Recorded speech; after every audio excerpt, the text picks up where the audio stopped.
साहित्यिक सचेतना YouTube channel पर मैं दीपा नेगी विश्व चमोली उत्तराखंड से आप सभी का स्वागत और अभिनंदन करती हूँ। भगवत गीता से हमें जीवन जीने का सार प्राप्त होता है और गीता के अनुसार शिक्षा के उद्देश्य में यह कहा गया है कि हमें नैतिकतापूर्ण जीवन यापन करना चाहिए। श्री कृष्ण के द्वारा अर्जुन को यह बताया गया कि अनैतिक समाज को उत्साह देने से बड़ा कोई पाप नहीं है। यह अनैतिक पीढ़ी सारे राष्ट्र को खंडित कर देती है। इस प्रकार श्री कृष्ण नैतिक आचरण करने की प्रेरणा और अनैतिकता के प्रति युद्ध लड़ना की सीख जो है अर्जुन को देते हैं।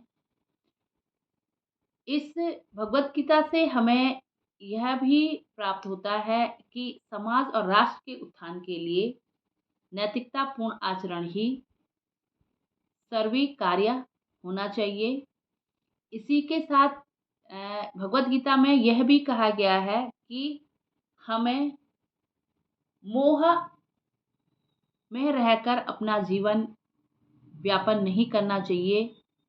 कहा गया है कि हर व्यक्ति एक आत्मा है, जो अकेले आया है वह अकेले ही जाएगा। वह परमात्मा का अंश है, उसे मोह माया में नहीं फंसना चाहिए। स्वयं की सत्ता को जानकर अपने अंतिम लक्ष्य मोक्ष प्राप्ति के लिए हमें ज्ञान अर्जन करना चाहिए, यही सत्य है। इसी के साथ मैं अपनी एक छोटी सी रचना प्रस्तुत कर रही हूँ, जिसका शीर्षक है सफर जीवन का। कर्मभूमि व कर्म गति के साथ लेकर कर्मभूमि व कर्म गति को साथ लेकर जीवन के सफर में आगे बढ़ती चली गई। जीवन के सफर में आगे बढ़ती चली गई। कुछ पड़ाव जीवन के रात दिन जैसे लगे। कुछ पड़ाव जीवन के रात दिन जैसे लगे। रात से जाना जीवन में ठहराव भी जरूरी। दिन से जाना समय के साथ बदलते रहना। ठहराव हो जीवन में धर्म के पथ को जानकर, सत्य को धारण करके जीवन उत्कर्ष को जानकर। जीवन उत्कर्ष हो दिन के सूर्य की किरणों जैसा, मन में विचार हो सतरंगी किरणों जैसा। वाणी में मधुरता हो बांस मिश्री जैसी।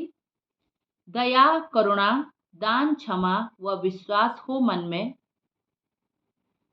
जिसके धारण से फैलते जीवन में है सतरंगी प्रकाश। इन सब को धारण करने से सीखा मैंने चौराहे पर जाकर अपना रास्ता चुनना। भीड़ में रहकर बिना ठोकर खाए आगे बढ़ना। बिजली जाने पर अंधेरे में रखी चीजों को ढूंढना। जीवन में परिश्रम करके आगे बढ़ना।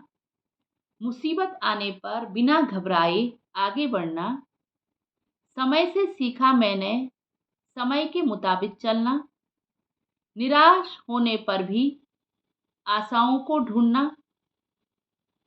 सीखा रास्तों में स्थिर पत्थरों से मन में एकाग्रता लाना। और सीखा अनुशासन में मैंने कतार में जाते चींटियों से। दृढ़ता है मन में सनातन को साथ लेकर।